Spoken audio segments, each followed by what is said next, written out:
بسم اللہ الرحمن الرحیم۔ السلام علیکم۔ نور الدین ابو القاسم محمود ابن عماد الدین زنگی، جنہیں سلطان نور الدین زنگی کے نام سے جانا جاتا ہے، سلطان نور الدین زنگی زنگی سلطنت کے بانی اور محترم عماد الدین زنگی کے بیٹے تھے، جنہوں نے تاریخ میں بڑا نام پیدا کیا۔ نور الدین زنگی فروری 1118 میں پیدا ہوئے اور انہوں نے 1146 سے 1174 تک 28 سال حکومت کی۔ ناظرین، آج کی اس ویڈیو میں ہم آپ کو سلطان نور الدین زنگی کی عاجزی، ان کا عدل و انصاف، ان کی اسلام کے لیے خدمات اور بالخصوص روضہ رسول صلی اللہ علیہ وآلہ وسلم کی حفاظت تفصیل کے ساتھ ذکر کریں گے، مگر ویڈیو کے آغاز سے قبل آپ سے ایک گزارش ہے، پلیز ہمارے چینل کو سبسکرائب کریں، ساتھ میں لگے بیل آئیکن کو ضرور پریس کریں تاکہ ہماری آنے والی تمام اپڈیٹس آپ کو بر وقت ملتی رہیں۔ ناظرین، نور الدین بہادری میں اپنے والد کی طرح تھے۔ ایک مرتبہ جنگ میں انہیں دشمنوں کے صف میں بار بار گھستے دیکھ کر ان کے ایک مصاحب قطب الدین نے کہا، اے ہمارے سلطان، اپنے آپ کو امتحان میں نہ ڈالے، اگر آپ کو کچھ ہو گیا تو دشمن اس ملک کو فتح کر لیں گے اور مسلمانوں کی حالت تباہ کن ہو جائے گی۔ نور الدین نے یہ بات سنی تو اس پر ناراضگی کا اظہار کرتے ہوئے کہا، قطب الدین، زبان کو روکو، تم اللہ کے حضور گستاخی کر رہے ہو، مجھ سے پہلے اس دین اور ملک کا محافظ اللہ کے سوا کون تھا؟ ناظرین، سلطان نور الدین نے شریعت کی خود بھی پابندی کی اور اپنے ساتھیوں کو بھی پابند بنایا۔ انہیں دیکھ کر دوسروں نے تقلید کی، جس کی وجہ سے عوام میں اسلام پر عمل کرنے کا جذبہ پیدا ہو گیا اور لوگ خلاف شرع کاموں کے ذکر سے بھی شرمانے لگے۔ سلطان نور الدین زنگی کی عاجزی اور کمال عدل و انصاف کا اندازہ اس بات سے لگائیں کہ ایک شخص نے آپ سے کہا، میرے ساتھ قاضی کے پاس چلے، میرا آپ پر کچھ مطالبہ ہے۔ آپ علیہ الرحمہ اس کے ساتھ چل پڑے۔ جب قاضی کے پاس عدالت میں پہنچے اور فرمایا، میرے ساتھ ویسا ہی سلوک رکھو جو سب کے ساتھ رکھتے ہو۔ پھر قاضی نے مقدمہ سنا جس میں وہ شخص سلطان کی کسی چیز کو اپنی ملکیت کہہ رہا تھا۔ سلطان نور الدین زنگی پر کوئی حق ثابت نہ ہوا۔ سلطان نور الدین زنگی نے اس شخص کو معاف کیا اور اس شخص کی طلب کردہ چیز اسے تحفے میں دے دی۔ سلطان نور الدین زنگی علیہ الرحمہ کا عدل و انصاف اپنی مثال آپ ہے۔ عوام الناس کو عدل و انصاف فراہم کرنے کے لیے سب سے پہلے دارالکشف کے نام سے کھلی کچہری کا قیام آپ ہی کا عظیم کارنامہ ہے۔ آپ علیہ الرحمہ اس کچہری میں ہفتے میں 4 دن بیٹھتے اور قاضی کو بھی بٹھاتے۔ اس دوران عدالت کے دروازے پر کوئی محافظ یا چوبدار نہ ہوتا، بلکہ ہر کسی کو انصاف لینے کی عام اجازت ہوتی۔ سلطان نور الدین زنگی علیہ الرحمہ کی ساری زندگی اسلام و مسلمین کی خدمت کے عظیم کارناموں سے بھری ہوئی ہے۔ آپ علیہ الرحمہ کا اپنے غلاموں کے ساتھ جو مثالی سلوک تھا، اس کی مثال نہیں ملتی۔ سلطان کا جو غلام بالغ ہو جاتا تو سلطان اسے آزاد فرما دیتے اور اس کا نکاح کروا دیتے۔ عشر اور جزیے کے علاوہ ہر طرح کے ٹیکس ختم فرما دیے۔ شراب کی خرید و فروخت پر سختی سے پابندی لگائی اور شراب پینے والوں کو شریعت کے مطابق سزا دی جاتی۔ انہوں نے مسیحیوں سے بیت المقدس واپس لینے کے لیے پہلے ایک مضبوط حکومت قائم کرنے کی کوشش کی اور اس مقصد کو حاصل کرنے کے لیے گرد و نواح کی چھوٹی چھوٹی مسلمان حکومتوں کو ختم کر کے ان کو اپنی مملکت میں شامل کر لیا۔ شروع میں سلطان نور الدین کا دارالحکومت حلب تھا۔ 549 ہجری میں انہوں نے دمشق پر قبضہ کر کے اسے دارالحکومت قرار دیا۔ انہوں نے صلیبی ریاست انطاکیہ پر حملہ کر کے کئی قلعوں پر قبضہ کر لیا اور بعد ازاں ریاست ایڈیسا پر مسلمانوں کا قبضہ ختم کرنے کی عیسائیوں کی کوشش کو بھی ناکام بنا دیا۔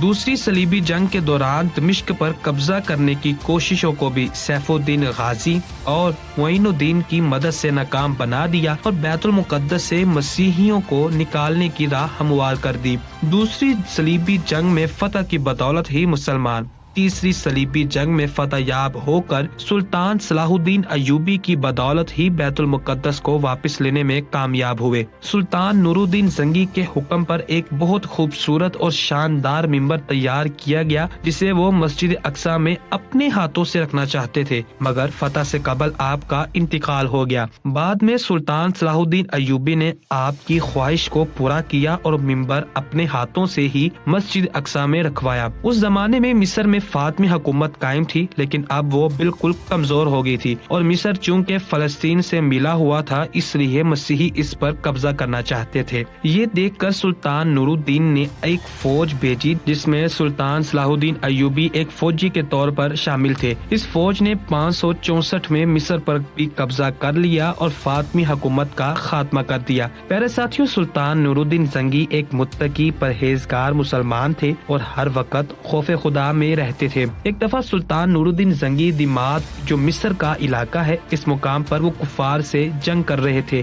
آپ علیہ الرحمہ 20 دن سے مسلسل روزے رکھ رہے تھے اور صرف پانی کے ساتھ افطار کیا کرتے، جس کے سبب آپ کافی کمزور ہو گئے تھے، لیکن آپ کے رعب کی وجہ سے کسی کو بھی آپ سے بات کرنے کی ہمت نہ ہوئی۔ نماز پڑھنے کے لیے مقررہ وقت پر امام صاحب تشریف لاتے، جن کا نام حضرت یحییٰ علیہ الرحمہ تھا، جنہیں خواب میں سرکار دو عالم صلی اللہ علیہ وآلہ وسلم کی زیارت نصیب ہوئی۔ نبی کریم صلی اللہ علیہ وآلہ وسلم نے فرمایا، اے یحییٰ، نور الدین کو دمات سے اس کی فتح اور کفار کی شکست کی خوشخبری سنا دو۔ انہوں نے عرض کیا، اے جانے جانا صلی اللہ علیہ وآلہ وسلم، وہ میری تصدیق کیسے کریں گے؟ فرمایا، اس سے کہنا یوم حارم۔ صبح جب سلطان نور الدین زنگی علیہ الرحمن نماز سے فارغ ہونے کے بعد تشریف لائے تو امام یحییٰ علیہ الرحمن نے انہیں مخاطب کیا۔ سلطان نور الدین زنگی نے فرمایا، آپ مجھے بتائیں گے یا میں آپ کو بتاؤں؟ یعنی سلطان نور الدین زنگی علیہ الرحمن کو زیارت رسول اکرم صلی اللہ علیہ وآلہ وسلم کا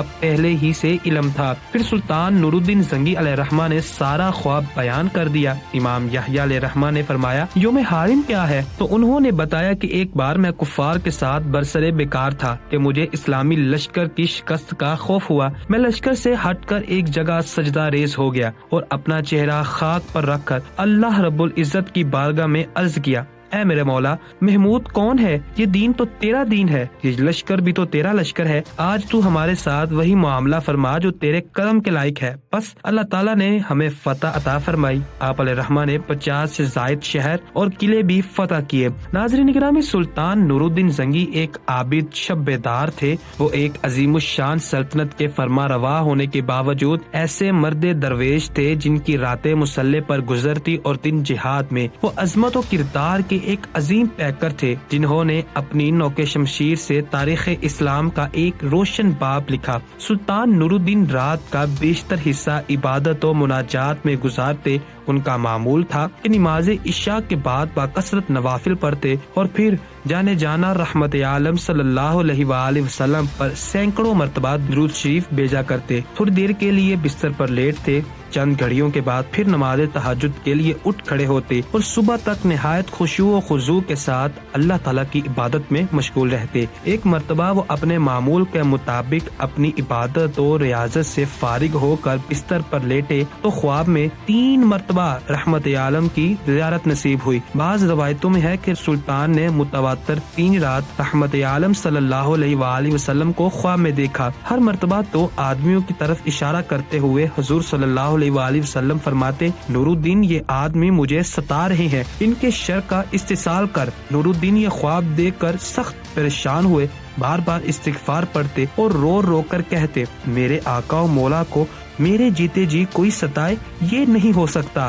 میری جان، میرا مال، میری آل، میری اولاد، سب کچھ میرے آقا پر نثار۔ خدا اس دن کے لیے نور الدین کو زندہ نہ رکھے کہ حضور صلی اللہ علیہ وآلہ وسلم غلام کو یاد فرمائے اور وہ دمشق میں آرام سے بیٹھا رہے۔ سلطان نور الدین بے چین ہو گئے اور انہیں یقین ہو گیا کہ مدینہ منورہ میں ضرور کچھ ایسا ہوا ہے جو ناخوشگوار ہے، جس سے سرور کونین صلی اللہ علیہ وآلہ وسلم کی روح اقدس کو تکلیف پہنچی ہے۔ خواب سے بیدار ہو کر ہی اس نے 20 اعیان دولت کو ساتھ لیا اور بہت سا خزانہ گھوڑوں پر لدوا کر مدینہ منورہ کی طرف روانہ ہو گئے۔ اہل دمشق سلطان کے یک عازم سفر ہونے سے بہت حیران ہوئے، لیکن کسی کو معلوم نہ تھا کہ اصل بات کیا ہے۔ دمشق سے مدینہ منورہ پہنچنے میں عام طور پر 20 سے 25 دن لگتے تھے، لیکن سلطان نے یہ فاصلہ نہایت تیز رفتاری کے ساتھ طے کیا اور 16ویں دن ہی مدینہ منورہ جا پہنچے۔ اہل مدینہ سلطان کی اچانک آمد پر حیران رہ گئے۔ سلطان نے آتے ہی شہر میں آنے جانے کے دروازے بند کروا دیے، پھر منادی کرا دی کہ آج تمام اہل مدینہ سلطان کے ساتھ کھانا کھائیں گے۔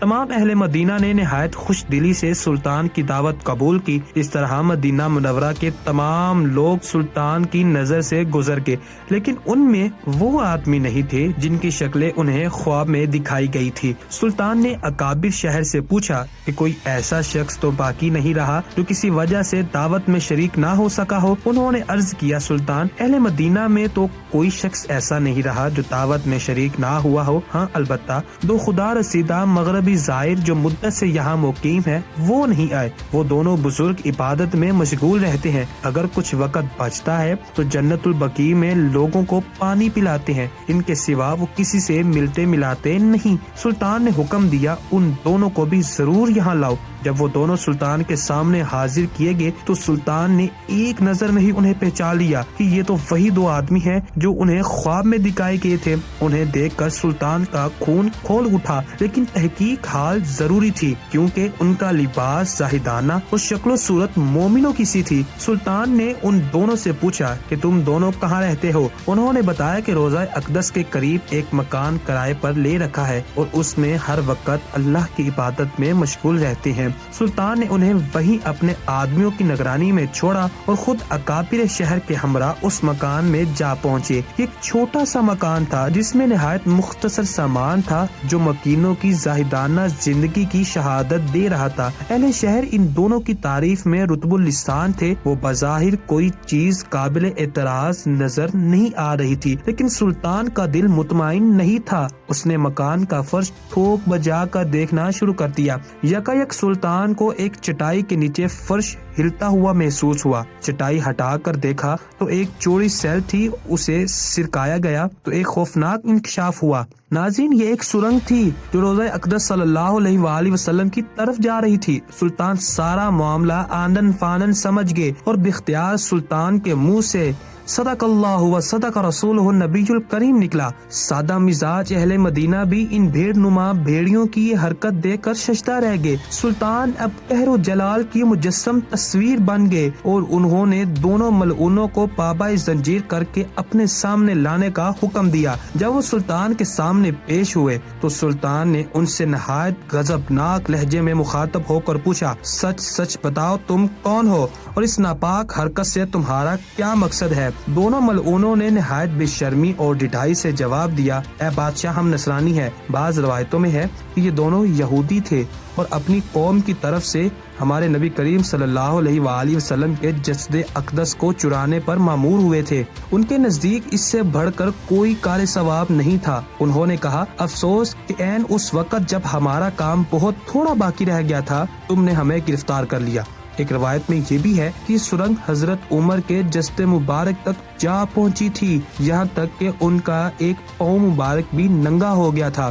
سلطان کے صبر کا پیمانہ لبریز ہو گیا۔ سلطان نے تلوار کھینچ کر ان دونوں بدبختوں کی گردنیں اڑا دی اور ان کی لاشیں بھڑکتے ہوئے آگ کے لاوے میں ڈلوا دی۔ یہ کام انجام دیکھ کر سلطان پر رقت طاری ہوگی اور شدت گریاں سے سلطان کی ہچکی بند گئی۔ وہ مدینہ کی گلیوں میں روتے ہوئے گھومتے اور کہتے، زہ نصیب کہ اس خدمت کے لیے رحمت عالم جانے جانا نے اس غلام کا انتخاب فرمایا۔ جب ذرا قرار آیا تو سلطان نے حکم دیا کہ روضہ نبوی صلی اللہ علیہ وآلہ وسلم کے گرد ایک گہری خندق کھودی جائے اور اسے پگھلے ہوئے شیشے سے بھر دیا جائے۔ ناظرین گرامی، سلطان کے حکم کی تعمیل میں روضہ اطہر کے چاروں طرف اتنی گہری خندق کھودی گئی کہ زمین سے پانی باہر نکل آیا۔ اس کے بعد اس میں شیشہ بھر دیا گیا تاکہ زمانے کی رد و بدل سے ہر طرح سے محفوظ رہیں۔ یہ شیشے کی دیوار روضہ اقدس کے گرد آج تک موجود ہے اور انشاءاللہ ابد تک قائم رہے گی۔ ناظرین، آج بھی اہل اسلام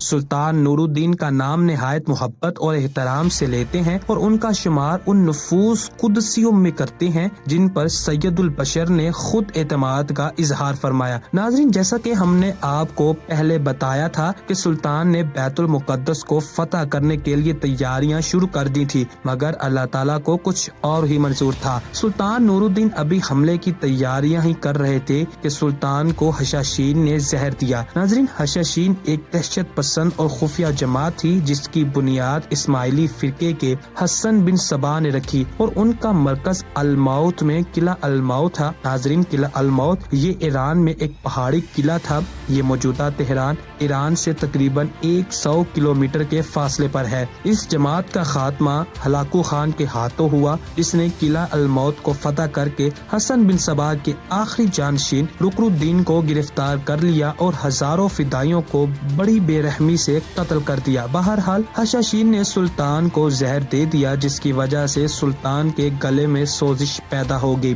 جو کہ بعد میں ان کی موت کا باعث بنی۔ انتقال کے وقت سلطان نور الدین زنگی علیہ رحمہ کی عمر 58 سال تھی۔ 15 مئی 1174 کو یہ سچا عاشق رسول اپنے محبوب نبی کریم صلی اللہ علیہ وآلہ وسلم کی بارگاہ میں حاضر ہو گیا۔ اللہ تعالیٰ سے دعا ہے کہ اللہ تعالیٰ سلطان نور الدین زنگی علیہ رحمہ کے درجات بلند کرے اور ہمیں بھی اپنے آقا و مولا سے دل و جان سے بڑھ کر محبت کی توفیق عطا فرمائے۔ ناظرین، کمنٹ سیکشن میں آمین ضرور لکھیے گا، اور اگر آپ کو ہماری یہ ویڈیو اچھی لگے تو اسے شیئر بھی ضرور کیجیے گا۔ ملتے ہیں ایک نیکسٹ ویڈیو میں، تب تک کے لیے اللہ نگہبان۔